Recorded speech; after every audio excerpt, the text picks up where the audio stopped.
legend starts.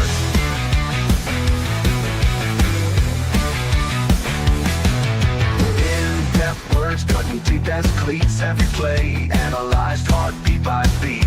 Interviews, raw stories unfold. Behind the curtain, the secrets told. The Golden Broom Podcast, sweeping the game from the 50-yard line to the Hall of Fame. Breaking it down, tearing it apart. The Golden Broom Podcast, where legend starts.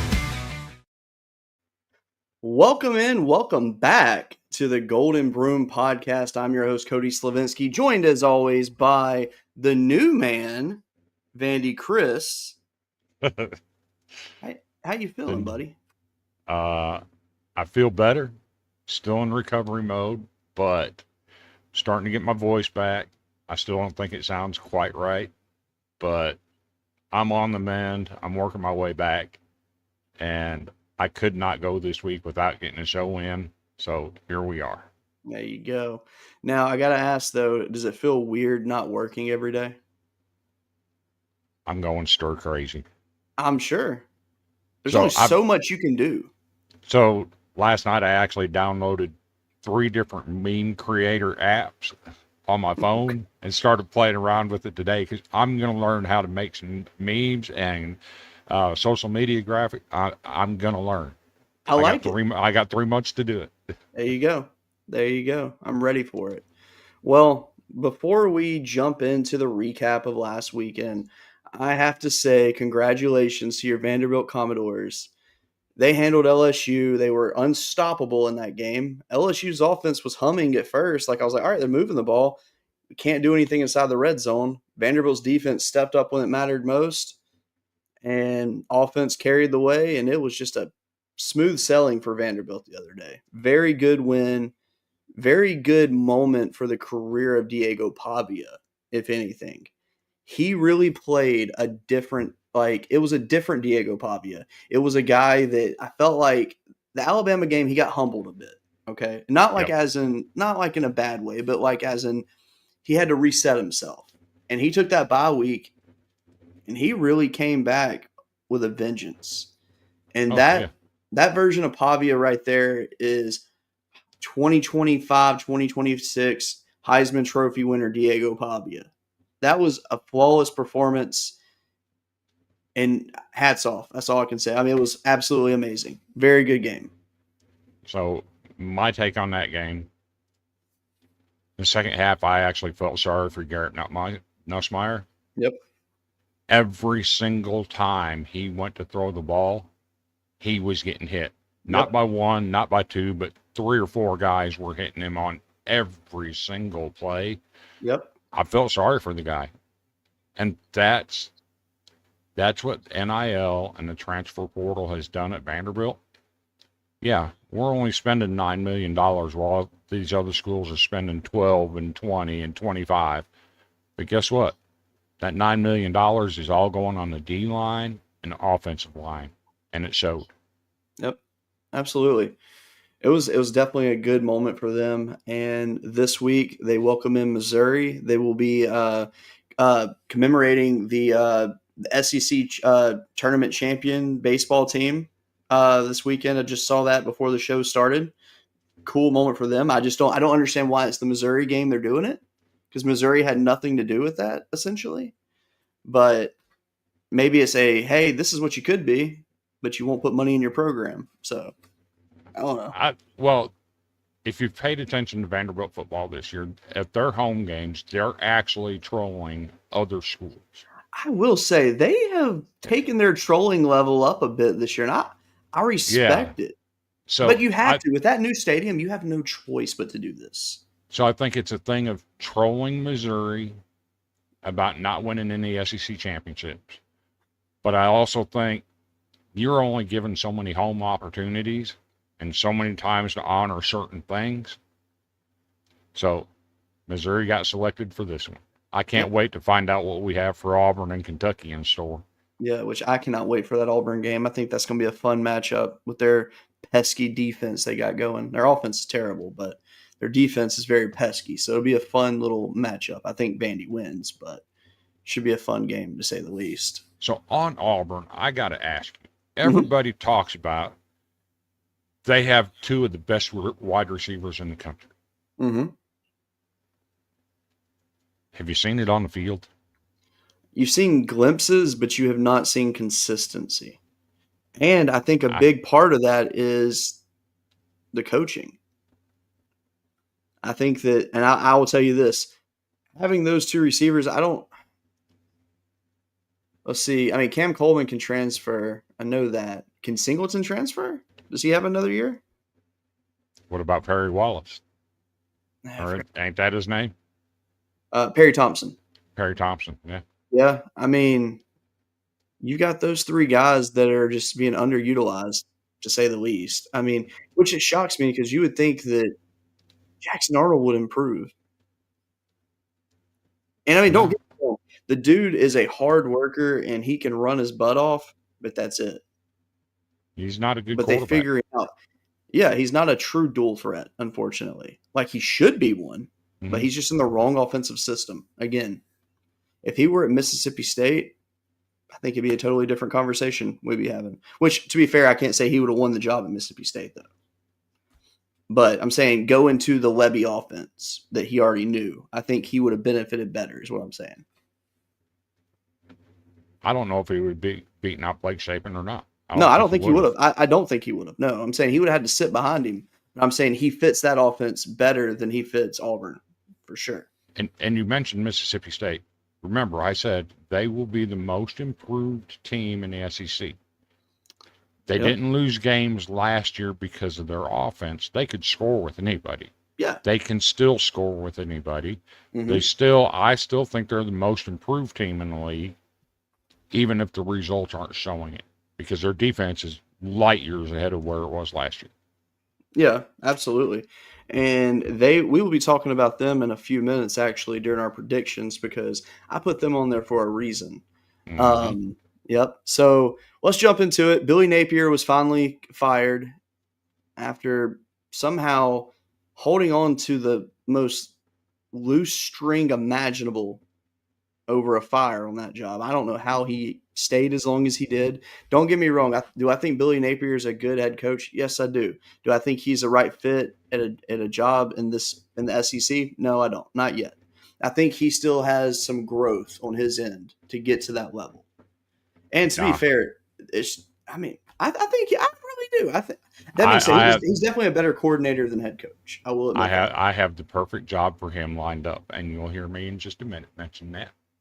Okay, I'm assuming you're going to say Publix, but No, no, actually, actually I have a job lined up for him too that I would like him to take, but we can either do it now or we can wait a minute. It's up to you. well, you mentioned him now. He proved himself at Louisiana. He He really did. did. Oh, he did. Sunbelt Billy.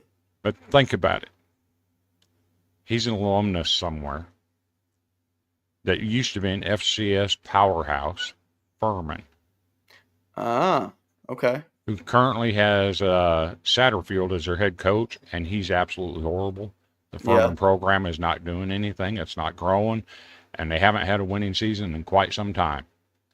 I think it's time to get rid of Satterfield. And when home calls, you go home with Billy Napier to Furman, and he brings back a national championship. There you go. I like that. I like that a lot. I would say go to UAB, but I think Furman actually makes more sense. But to be fair, I want someone with a name value to go to UAB. I'd love Coach O to go there, but that's a long story. Um, He's out there begging for jobs right now. I know, which is crazy. Which I think it's more of him. I don't know if he's begging, but it's more of him putting feelers out there, like letting people know, hey, my line's open. Give me a call. And I Yeah, don't think it'd be hard for him to get a job, even as just a defensive line coach. He can do it. yeah, I mean, I wouldn't want him as my head coach. I mean, we saw what happened after his perfect season, so I get it. yeah.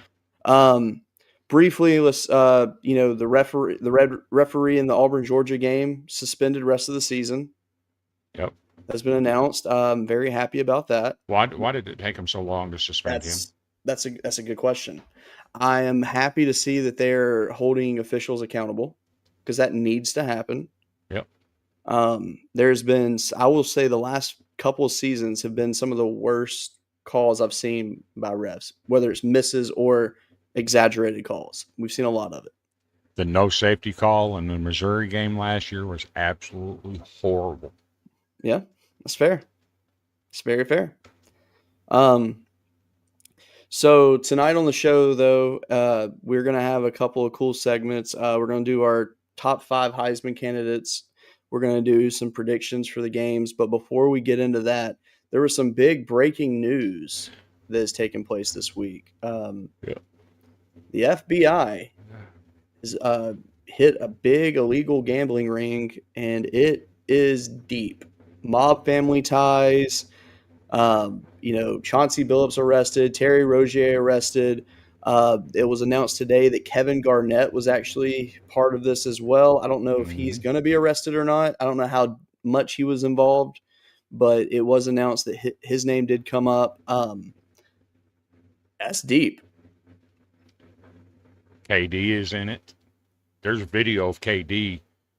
He's somebody shooting a free throw, and he's standing at the free throw line. He's looking over his shoulder at a guy in the stands giving him hand signals, and he's sitting there shaking his head at him.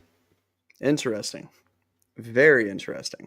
Yeah, I am curious to what all is going to come out with this because this is insane. When you have a head coach that gets pulled into it, which I mean, I know obviously Chauncey's a legend of the game. Everybody knows Chauncey Billups, but I don't know. And I know that they said, at least from what I've understood, that when he was doing the poker games that he was involved with, he was a player, not a coach. So I don't know if anything in Portland is currently tied to this situation or not. Oh, they've they've got him. Um, they've got specific games pulled out Mm-hmm. where they were down 10 in a game somewhere in the fourth quarter, and they were on a 10-0 run, and he took his two leading scorers out of the game. One that had 37 points already, took them both out of the game, and they lost. There you go. So there's a lot to come out on this one, Yeah. and we're going to definitely follow it. We will talk about it more in future shows because, I mean, after the situation happened in college baseball, and then you've seen a few football players, you've seen other sports programs have these things happen. I mean, it's all over the place.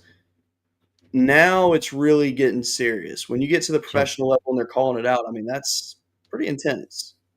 so here's my question: the NCAA, the NBA, the NFL, NHL, Major League Baseball, all of these major sports organizations have partnered up with all these betting sites like DraftKings, BetMGM, FanDuel for sponsorships. Yep. Now, if you're violating the law with point shaving, how can these organizations continue to partner with the very entities that are causing fraud in their sports? That's a very good point. I've wondered that too. If you're going to start seeing some of these partnerships cease to exist, I think like Mm-hmm. fantasy football is fine as long as it's not like the weekly stuff where money is on it. Mm-hmm. Like I think maybe that should be looked at. I mean, personally, I think gambling should be fine, not by athletes. I think that definitely there needs to be a separation there. But I mean, the Yeah, fact that they were able to pull all this out, and I mean, really, I feel like they're just getting started on it. I mean, yeah. so essentially, it happened. What they started the investigation, what 2-3 years ago? Started the investigation under uh, FBI Director Ray, Okay, so this was what probably year 2 or 3 into Biden's presidency. yes, and Okay, to Cash Patel's credit, he kept the investigation going, and he's not letting it rest. yeah. So I'm wondering how that part works. So obviously there's a change in guard, which I mean, obviously I know that you don't wipe out the FBI. It stays going. But like I wonder like when a new regime comes in per se, like I mean, is it possible they take certain cases that were being worked on previously and just say, we're good. Yeah, that's exactly what they do.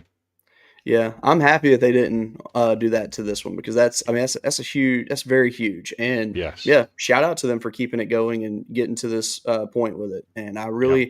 I hope that they didn't pull the gun too quickly though, in terms of arrest and announcements and all that, because there's a chance that everything was done too soon. Maybe there's still more they need to investigate.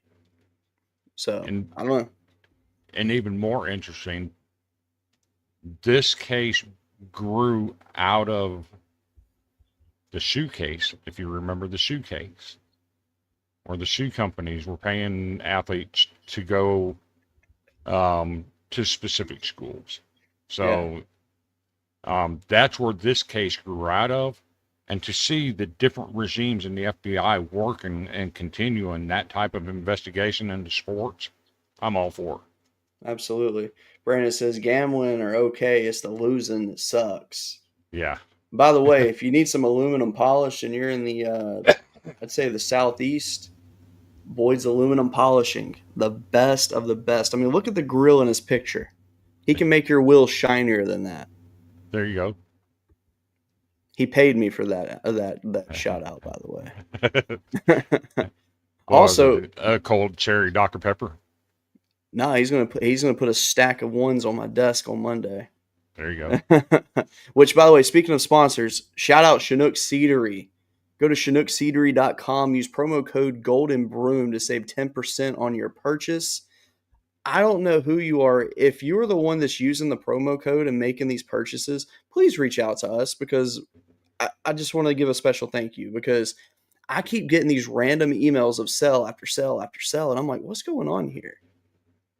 and it's really nice. Like, I mean, just to be transparent, using the Golden Broom Golden Broom code over the last couple of months, we've already sold with that over $400 in product for them. So Nice. that's fantastic. So we definitely appreciate it. We have not seen a penny from that yet. I think we have to get to a few more. I think we're at $97 away from qualifying, essentially. But either So, way, we're good. so you bring up Chinook Seedery. If you're out and tailgating and having a good time with your local favorite college football team, tell you what, go to God, I'm forgetting the website, Sextros. sextros.com. Use the code BROOM10 and you'll get 10% off of your order on some of the best rye whiskey that you're ever going to put in your mouth. This is the stuff that Al Capone called the good stuff back in the 1930s. You cannot go wrong with these guys if you like an adult beverage when you're tailgating and pre-gaming for your favorite college football team. Amen to that. And look, Brandon right here, he knows. Brandon's eating these seeds. Yes. He likes the cinnamon toast. That's a very good flavor. I'm parm pepper myself, but well, I also like hash chili, the barbecue smokehouse I original. just happen to have some smokehouse barbecue right here. That one's good, man. It really is. I've been eating on a pack of originals at work this week. I just want to go just back to the basics with it. And man, it's so good. Yes. So good. All right. So it's mid-season now. It's time to talk some Heisman candidates.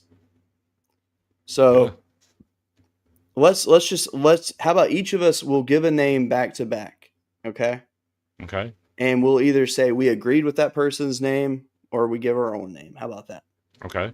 So the first name I'm going to throw on the list for Heisman candidates, which this is in no order or anything like that. These are just, we're throwing the names out there we think are in contention. Fernando Mendoza from Indiana. Okay. Since you started at the bottom of your list at number 5, I'm going to start at number 5 on my list. Okay. Blake Horvath, quarterback, Navy. I like that, actually. I think that's a fair one. I mean, so far what he's done, there's nothing to dispute what he's doing on the field. Nothing. He actually led the nation last year in fantasy football points. There you go. In all of college football. And he finished 7th in the Heisman race last year. And he's got Navy sitting there undefeated. Mm-hmm. They have a game coming up in November at Notre Dame. If they get through that and they're still undefeated, you're going to see them playing South Florida for a chance to go to the college football playoffs. Absolutely. Blake Horvath is the best quarterback you've never heard of. Absolutely. My next person on my list, it's one that Chris doesn't agree with, but after reading some numbers recently, which, by the way, let me pull this up real quick because this is something that I think everybody needs to see. So, as you know, Chris and I were affiliated with College Football Backers, one of the coolest news sites there are, okay? Yep. So there's a guy, his name is Brian Buckeye Stats, and he is a phenomenal account. His handle is Brian C. Walton 78 on X, okay? And his mission is to just go through the numbers. And when I say go through the numbers, I'm talking about like deep dive, real breakdowns. And he did one yesterday called Is Julian Sayin, who is my pick, better than Joe Burrow? And let me tell you something. When I read that, I was extremely impressed. Now, do I think Sayin's going to have a better career than Burrow? No, he's not. I mean, he'll never surpass what Burrow did in his special season. Right. Okay. But the things that Sayin is doing this year, it's very comparative to what Burrow did. So Burrow's 2019 season at this point in the season, 79.4% completion percentage. Sayin was 80%. Passing yards, Burrow had the advantage 2484 to Sayin's 1872. Passing touchdowns, Joe Burrow 29 to Sayin's 19. Interceptions 3 apiece. So, I mean, and it's not that he's trying to go out and say Sayin is better or anything like that. But it's just the way that he's breaking it down. But he's not just breaking it down on just quick stats. Okay, he's breaking it down based off of like passing attempts a game, what they're doing in certain or not coverages, but like on certain what they're doing on each down, like just a bunch of different scenarios of how to break it down. It is one of the coolest comparisons I have ever seen. So Mhm. please, by all means, Brian Buckeye Stats on X, Brian C. Walton 78 on X. This is his handle. Go check him out. He has some very cool good rundowns of some numbers.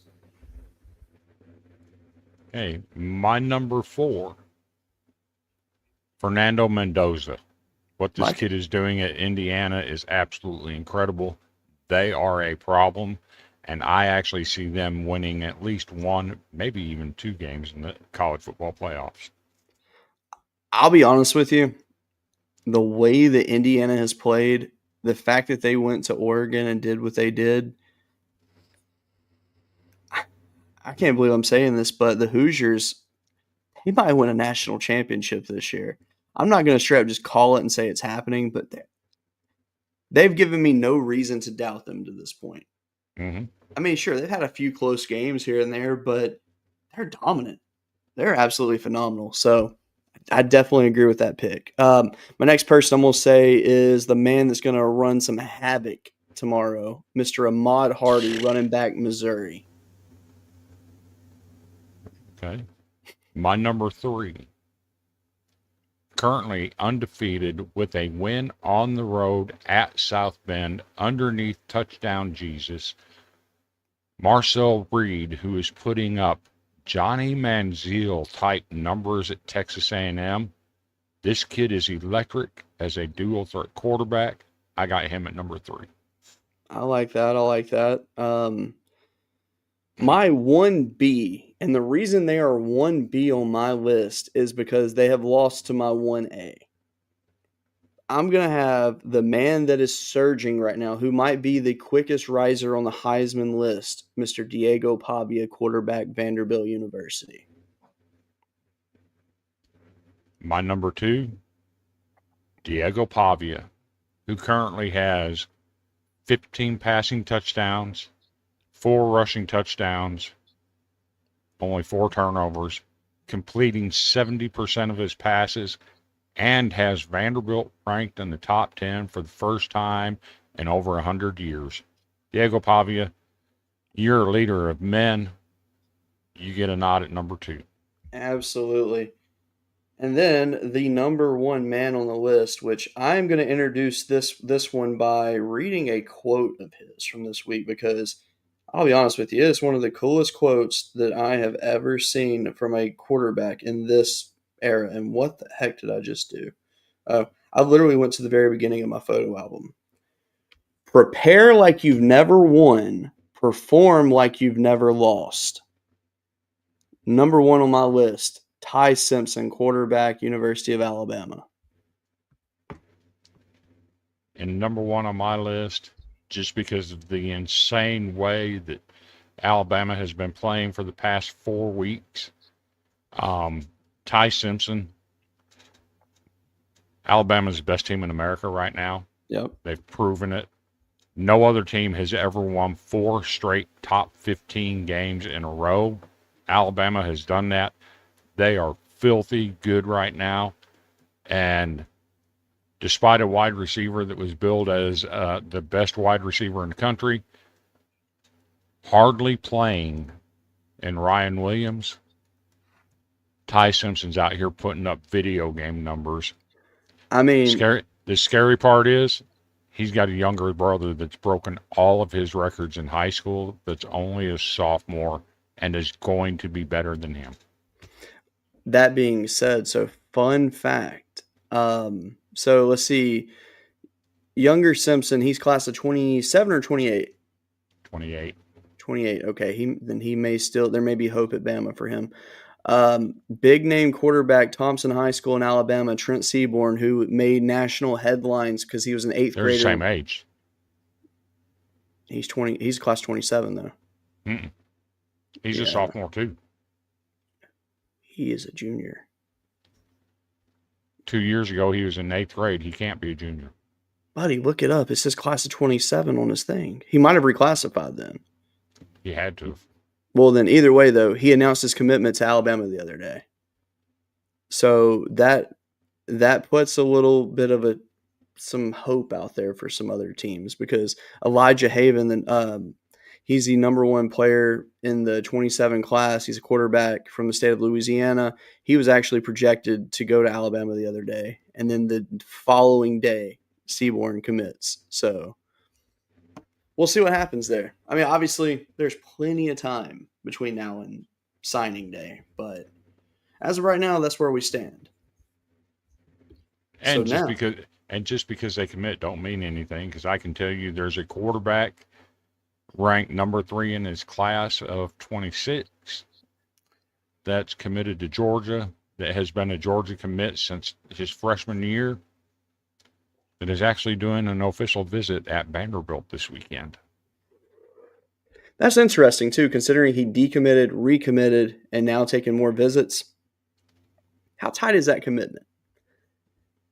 Let me tell you something. If Vanderbilt can keep this up, hit the 10-win mark this year, okay? Say they're featured on game day twice, get a good bowl game, maybe make the college football playoff. We don't know yet. We have no idea what happens the next few weeks. And land a 5-star quarterback from high school? Yeah. Dude. Vanderbilt better freaking put up I want them to literally bury Clarkley in money to protect him, because my God, what a job he has done. Even if they don't land the quarterback, Clarkley, man, he is beyond proven himself as a head coach this year. Yes. And nothing but respect for that man. The way that he addresses his players, I mean, that's amazing. So I was watching the video. They do a short little video series for Vanderbilt football. Mm-hmm. And they did the series from last week. The way his team responds to him. Mm-hmm. He'll say something and he say, "Do you understand what I'm saying?" And the entire team will belt out, "Yes, sir. Yep. Yes, sir. Yes, sir." Everything is yes, sir. You don't hear it. You don't hear him throwing check claps up and cheering. It's yes, sir. Yeah, absolutely. That's a leader of men. Absolutely. Such a good dude. So, before we close this show out, because it's been a fun show so far, let's do some predictions for this weekend, because there's some big matchups. I left one game off of here because it's LSU versus Texas A&M, and Chris, you're gonna not believe me when I say this. A&M by 50. When was the last time you heard me do that? Never. Yeah, long time. So, fun fact, Whit Weeks is out of this game. LSU is 0-5 when Whit Weeks is not on the field. Just throwing that out there. Well, your defensive coordinator is an idiot anyway, using your best player as a spy on a quarterback. You don't take him out of playmaking roles and positioning to have him spy a quarterback. Sorry, that's not how you win football games. Fair. All right. First game we're going to discuss, the red-hot UCLA Bruins going on the road to Indiana. Unfortunately, I don't know if Terry's able to watch or not tonight. I think the fun time comes to an end this weekend. I think UCLA will keep it competitive, but let's just be real. They can't match Indiana.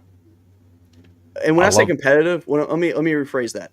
As in, they will play hard throughout the entire game. It does not mean that it's going to be a close game. I love what Tim Skipper and Jerry Neuheisel are doing. Unfortunately, this game is in Bloomington, Indiana, against arguably the best team in America. I think UCLA gets humbled. But in saying that, I think UCLA needs to go ahead and make it official. Tim Skipper, you are a permanent head coach.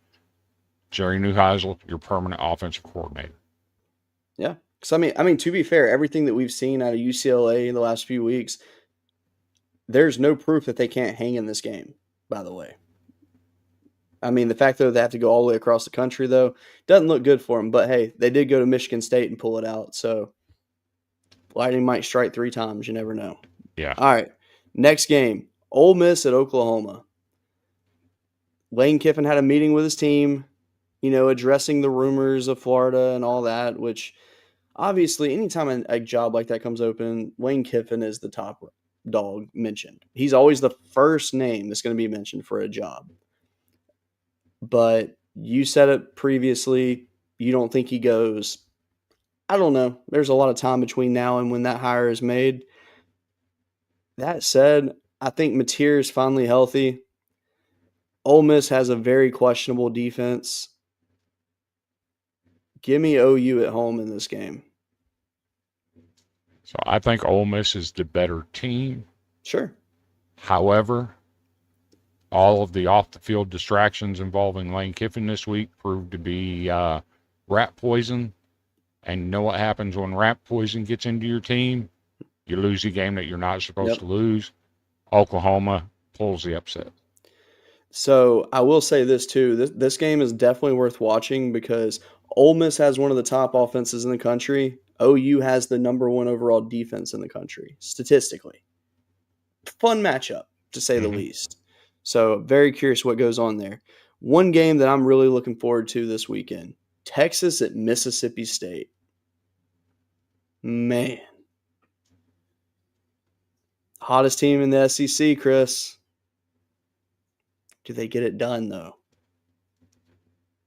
I don't think Mississippi State's the hottest team in the SEC, but they are the most improved. Sorry. Yeah, the most improved team.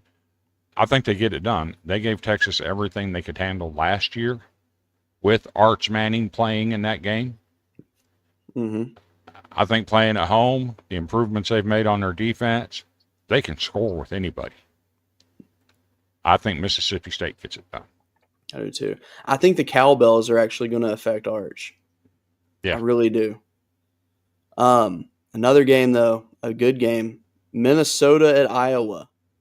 Both teams sitting at 5-2 right now. Minnesota's pulled out games this year that I was like, oh, okay. Iowa's a team that projected by us to not be very good. They're sitting 5-2. They played Indiana very close. Does Iowa keep it going, or does Minnesota just run in there and just take care of business? Who you picking?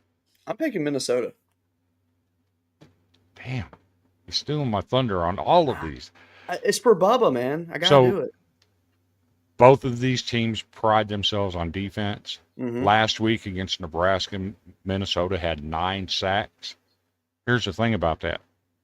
Did you know 2 of their top 3 corners did not play? Minnesota's? Yes. Jesus. And they still got 9 sacks. That's scary. Both of these teams rely on defense. I think it's a low-scoring game. Oh, yeah, for sure. I think a Mark Gronowski turnover late sets Minnesota up to kick a game-winning field goal. Okay. Minnesota 13-10 over Iowa. I love that. I really do. A game that should have been bigger than it now is, thanks to UAB of all teams. Still makes no sense. South Florida. It's still a big game. It's still big. Yes. It is. Very yes. Big. Yes. South Florida goes on the road to Memphis. Memphis already beat Arkansas this year. Memphis was sitting hot. They're sitting with 1 loss now. Their chances of making the playoff are very, very slim at this moment. Oh, they're not? At this moment, because South Florida and Navy are ahead of them. They're tied with South Florida with 1 loss. Navy's the only team ahead of them. And they all 3 have to play each other. Yeah. I don't know. I still say Memphis's chances are slim after what I saw the other day. That was a bad game. With their quarterback being hurt and having to play a freshman quarterback, I think they're in trouble. Exactly. So I'm taking South Florida in the game. I think South Florida they're ready for the moment, ready to get to that big matchup with Navy in a few weeks. I'm taking South Florida. I'm taking them kind of big, actually, in this game. This is the year that the frustration of losing to Memphis wiped off the table. I think South Florida wins big, and Alex Golis gets his first win over Memphis. And maybe his only win over Memphis after he takes the Florida job. I'm still on Golis Florida. I love the idea. All right. The game of the week. Actually, no, let's just call it this. It's a game of the year for us. So if you have watched the Golden Broom podcast this year, you know that I'm very high on Missouri. Chris is very low on Missouri. Okay? And obviously Chris is a big Vanderbilt fan. We have a bet going of if Missouri has a better year than Vanderbilt, Chris donates to Missouri's NIL. Vanderbilt has a better year than Missouri, I donate to Vandy's NIL. Like, that is our bet going. Essentially, this game almost decides that bet. Maybe not, but kind of. Depends on what happens in the next few weeks. But this is a big game. Mm-hmm. And not just for us as our side bet here, but for future implications in the conference. I mean, both teams are sitting 6-1 right now. Their only losses are both to Alabama. Both games against Alabama were very competitive that they played. This is a very good matchup on paper. You know, Missouri's got a very good defense. They held South Carolina. They shut their rushing attack down. Can they shut down Diego Pavia, though? South Carolina almost still beat them with negative 9 yards rushing, and they almost still won that game. True. I mean, to be fair, they had to sling the rock. But when Vanderbilt played them, they only got Lenore Sellers for a little over a quarter. So, I mean, we don't know. We can't really compare that game to make a decision on how this game goes. Because right now, both teams are playing interesting. Missouri survived a tough matchup with Auburn because Auburn's one of the peskiest teams in the country, even at 0-4 in conference play. Vanderbilt right now is at their highest of highs right now. I mean, right now, I'd say their win over LSU put them to a level of happiness that really compares to how they felt with Alabama last year, except they're 6-1 right now, and they don't have a bad loss early in the season. So, I mean, this is a good matchup. Obviously, since this is a Vanderbilt game, I'm going to let Chris I'm going to let him do the final prediction of this. I'll do mine first because this is his team that's playing. I think this matchup is going to be a lot of fun. I think the biggest issue for Missouri, and it's been the same thing all season, self-inflicted damage. They are bad at having turnovers at horrible situations. After doing some research on that in the last couple of days, I have noticed that on the drives where costly interceptions happen, Ahmad Hardy is minimally used in said drives. And on those drives, they're happening deeper in the drives. They're not happening like first play of the drive, boom, interception. It's like 6-7 plays into the drive. So I think that in this game, it's going to have to be a very balanced attack. I'm not going to try to pronounce the freshman wide receiver's last name. It starts with an O, and I'm going to call him Mr. O because that's all I'm going to do because I can't pronounce it and I don't want to butcher it. But he's the hot hand right now at receiver for them. He's really shown that against Alabama. The pass, had it not been overthrown and intercepted, we don't know what would have happened on that final drive for them. That said, Ahmad Hardy is the key to success for Missouri in this game. They need to really put the game on his shoulders more than Bo's shoulders. Because if they can do that and really – if they can win the time of possession by a miracle somehow, because apparently Vanderbilt knows how to hold on the ball for 10 minutes on a drive, and it makes no sense to me how they're able to do that. It's absolutely amazing. Missouri's going to have to limit that. Their defense is going to have to make stops when it matters most. And you can't have stupid taunting penalties like they did against Alabama. When they stop Alabama, they taunt. It gives Alabama another chance. You can't make stupid plays like that, okay? When you make a good play, good. Line your butt up, spot the ball, as Chris likes to say, and make the next play. Do not go and flaunt and be all excited. I mean, you can cheer, you can celebrate, that's fine. But do not taunt the other team. Do not do stupid stuff like that. Just play the dang game do your job, and move on. If you want to taunt and celebrate, wait till you get the victory. That being said, I really think that Missouri is going to finally turn it around on their self-inflicted mistakes this weekend. I think that Ahmad Hardy is going to go absolutely off. And when I say absolutely off, I think he's going to have at least 3 rushing touchdowns in this game. I think it's going to be a fun matchup. I think, don't get me wrong, I think Pavia is going to go off. That being said, if Alexander is minimally used in this game, I'm going to throw a rock through my TV.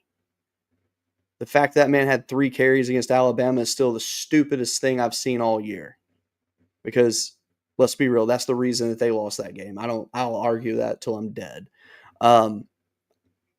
Just because I have to, I'm taking Missouri in this game. But deep down in my heart, I think I have a different opinion. But I think it's going to live up to it being the featured game day game. I think it's going to be a very exciting matchup between 2 respectable teams. And it could be the game that really separates Diego Pavia in terms of where he's viewed at as a Heisman contender. Okay. So, this will be the first time since 1947 that Vanderbilt plays a game as a top 10 ranked team. All time, Missouri is 8-81 against top 10 opponents.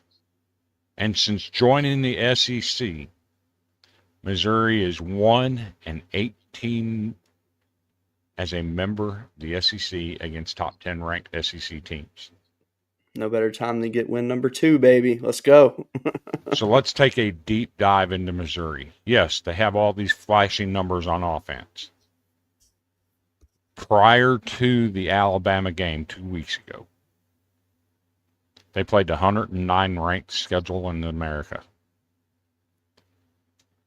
You're playing a weak schedule like that and putting up flashy numbers, they're skewed. It's fair. In SEC games, Ahmad Hardy, his numbers have tumbled. Bo Prabula's numbers have tumbled in SEC games. Fair. Consider they held South Carolina to -9 yards rushing and still almost lost the game. Yeah. I don't think this Missouri team is as good as they're being hyped out to be. Don't get me wrong. They have some talent. On defense, those bookends at defensive end are filthy. But when you watch the tape, they crash hard to the inside. Both of them do. Yeah. In the run game, they crash hard to the inside.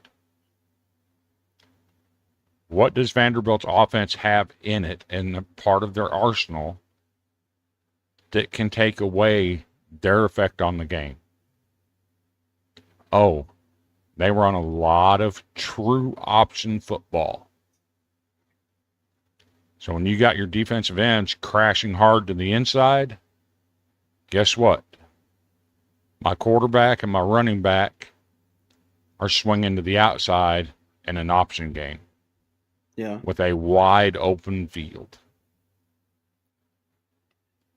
That's not something Missouri's prepared to defend. Given the style of play of Diego Pavia, the speed of MK Young, they don't want to see Vanderbilt coming out with the option game. Fair. Pavia is one of the best in the country at deciding when to pitch and when to keep. Yeah. I think Vanderbilt's offense is going to be tough to stop in this game. So let me ask you a quick question, though. On defense, Vanderbilt's allowed 13 passing touchdowns in 7 games this year. Mm-hmm. Who's to say Missouri's not going to light it up? So if you look at those numbers, a lot of those passing touchdowns, other than the Alabama game, most of those have come in games where they've had a large lead. Fair. They also have the number 15th ranked defense against the run. That's a good stat. It's also Vanderbilt, skewed a bit, though. Vanderbilt also has 5 linebackers that started a minimum of 4 games each last year. Is They have Langston one. Patterson 100% now? He is 100%. Good. This linebacker core at Vanderbilt, their tight ends aren't going to cause a problem for us, and they plug the gaps so well that it's freeing up our defensive linemen like Wood and Zunk. Zaylen Wood, man, dude. That Zaylen Wood, Zunk. Those guys are crashing quarterbacks hard. Yeah, I think Vanderbilt wins this game by about 10 to 14 points. I'm going to say 31-20 Vanderbilt. Okay. I think it's gonna be fun. I mean, and that score screams that was a fun game. Mm-hmm. So we shall see, to say the least. Well, those are our predictions right there. That's a heck of a prediction. I like it. That being said, we thank you so much for watching tonight. We will be back next week. I'm not sure which day we'll go live. We'll figure it out. Now that Chris is back in the saddle, it's very nice because it felt weird not doing a broom. And I wasn't able to do it by myself. I had a guest, or I had a co-host lined up to join me, and I was just like, it wouldn't feel right. And I just said, nah, I'm not doing it. So I didn't do it. We took a break. We're back. It feels good. And that being said, we thank you so much for watching. Be sure to go check out Sextros Rye Whiskey, www.sextros.com. Use code BROOM10 to save 10% off your purchase.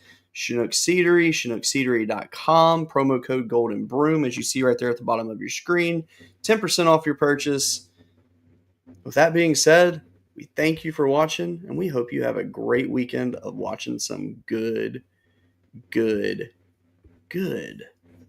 football. That being said, have a great night.